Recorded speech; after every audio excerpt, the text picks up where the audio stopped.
It had the endurance to cross a continent, the modern glazed nose of a European bomber, and the rising sun painted on its wings.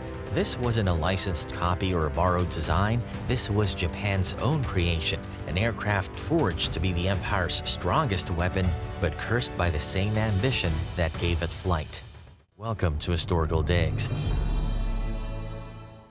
For today, we unravel the tragic story of the Mitsubishi Ki-21 Sally, a bomber that could strike targets 1,000 miles away but often couldn't survive a determined fighter attack. The Unarmored Vanguard. In 1936, the Imperial Japanese Army issued a demand that was as ambitious as it was audacious.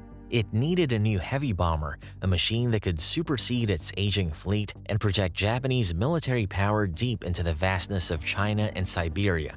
The requirements were daunting for the era: a top speed of over 400 kilometers per hour or 250 miles per hour, the endurance to fly for at least 5 hours, and a bomb load of 750 kilograms or 1,650 pounds, all while being defended by a crew of at least 4. This wasn't just a request for an aircraft, it was a demand for a strategic weapon, an airborne extension of the Emperor's will. The competition was fierce, primarily between two of Japan's industrial titans, Nakajima and Mitsubishi. Both presented advanced all-metal twin-engine monoplanes with retractable landing gear, a leap into modernity. The initial trials were a toss-up. Nakajima's Ki-19 was praised as a stable bombing platform, but Mitsubishi's Ki-21 was faster and had superior performance. The Army, unable to choose, took an unusual step. It ordered both companies to build new prototypes, but with a twist. They were to swap engines. Mitsubishi's design was to be fitted with the Nakajima HA5 engines and vice versa. In this second decisive round, the modified Ki-21 proved superior. In November 1937, it was formally ordered into production as the Army Type 97 heavy bomber. From the outside, it was a beautiful aircraft, clean lines, a streamlined fuselage, and a distinctive, extensively glazed greenhouse nose that gave its bombardier an unparalleled view.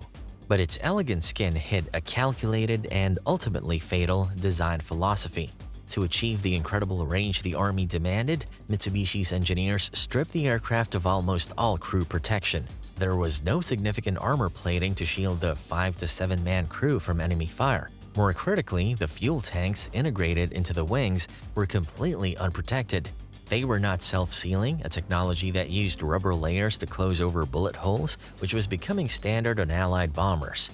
On the Ki-21, these vast reservoirs of high-octane fuel were just thin aluminum containers waiting for a spark. Every design choice was a slave to the god of distance, a gamble that the bomber could simply outfly any threat. It was a magnificent piece of engineering, but one built on a foundation of profound vulnerability. Before we dive deeper into the Ki-21 story, hit that like button and subscribe to Historical Digs. Your support helps us unearth the untold stories of aviation's most battle-hardened war machines. 1,000-Mile Sword. When the Ki-21 entered service in August 1938, it was immediately thrown into the brutal, attritional skies of the Second Sino-Japanese War. Operating with the 60th Sentai under the China Expeditionary Army, the new bomber was a revelation. It was faster, more robust, and had a longer reach than the Fiat BR-20 bombers Japan had purchased from Italy as an interim solution. For the first time, the Japanese Army had a weapon that could conduct long-range, unescorted bombing missions deep into China's interior, striking at supply depots, airfields, and the wartime capital of Chongqing. The Ki-21 became the tip of the spear, a symbol of Japan's technological and military dominance. Its missions were grueling, 5-hour-plus journeys over unforgiving terrain, pushing both men and machines to their limits. But even in these early moments, the bomber's inherent flaws were beginning to bleed through. During the fierce fighting of the Nomonhan incident against Soviet forces in 1939, crews had already reported heavy losses. The weak defensive armament, consisting of just a few flexibly mounted 7.7mm machine guns, was woefully inadequate against determined fighter attacks. The lack of self-sealing fuel tanks meant that any hit to the wings could be catastrophic. To address this, Mitsubishi rolled out improved versions. The Ki-21-1B increased the number of machine guns, and the later Ki-21-2A, which would become the main variant at the start of the Pacific War, was fitted with more powerful 1,500 horsepower Mitsubishi HA-101 engines. As the Pacific War began and Japanese forces swept through Southeast Asia in late 1941 and early 1942, the Ki-21, now codenamed Sally by the Allies, was at the forefront of the assault. Squadrons based in French Indochina flew relentless sorties against British forces in the Malayan Campaign, paving the way for the stunningly rapid fall of Singapore. They pounded Allied airfields in Burma, neutralizing air power and supporting the ground invasion. They struck targets in the Philippines and the Dutch East Indies. The Ki-21's range had rewritten the rules of engagement in the Pacific, allowing the Japanese army to project air power across the region at an unprecedented scale. Yet these were all patchwork fixes. The fundamental vulnerability, the unarmored fuel tanks, remained. The sword was long and sharp, but its blade was tragically brittle. For the crews flying these missions, the line between victory and a fiery death was terrifyingly thin. When every shadow is a hunter. The Ki-21's reign, born of range and speed, was brutally ended by armor and firepower. By mid-1942, the strategic calculus in the Pacific had shifted. The Allies, recovering from the initial shock, began to introduce new fighters and, more importantly, new tactics specifically designed to exploit the Sally's paper-thin defenses. The American volunteer group, the legendary Flying Tigers, flying the rugged Curtiss P-40 Warhawk over Burma and China, were among the first Western units to master tactics against the Ki-21. Plunging from above and behind, they would make a single, devastating pass, targeting the wing routes where the fuel tanks were located. RAF pilots in hurricanes over Burma and India adopted similar tactics. They knew that the Ki-21's 7.7 machine guns were little more than irritants and that the bomber was sluggish to respond. A well-aimed burst of .303 caliber rounds into the wings was often enough to set off a chain reaction. Some Allied pilots recalled watching a Sally vanish in a fireball, a flash of orange and black, underscoring just how volatile its design was. To Allied pilots, the Sally quickly earned nicknames like Flying Zippo, and Japanese crews soon came to fear the label's grim accuracy. They were flying in what was, in essence, a giant, unarmored fuel tank. The psychological toll was immense. Every unexpected noise, every shadow in the clouds could signal an impending fiery end. As the war progressed, the skies became even more lethal. The introduction of heavily armed American fighters like the Lockheed P-38 Lightning and the Republic P-47 Thunderbolt, bristling with 50 caliber machine guns and cannons, turned Ki-21 missions into suicide runs. The final operational version, the Ki-21-2B, attempted to counter this by adding a dorsal turret with a single 12.7mm machine gun, but it was too little too late. The aircraft was now obsolete, a relic from a time when bombers could supposedly outrun interception. Loss rates soared. Loss rates soared so high that in some squadrons, surviving a full tour became a rare and harrowing achievement.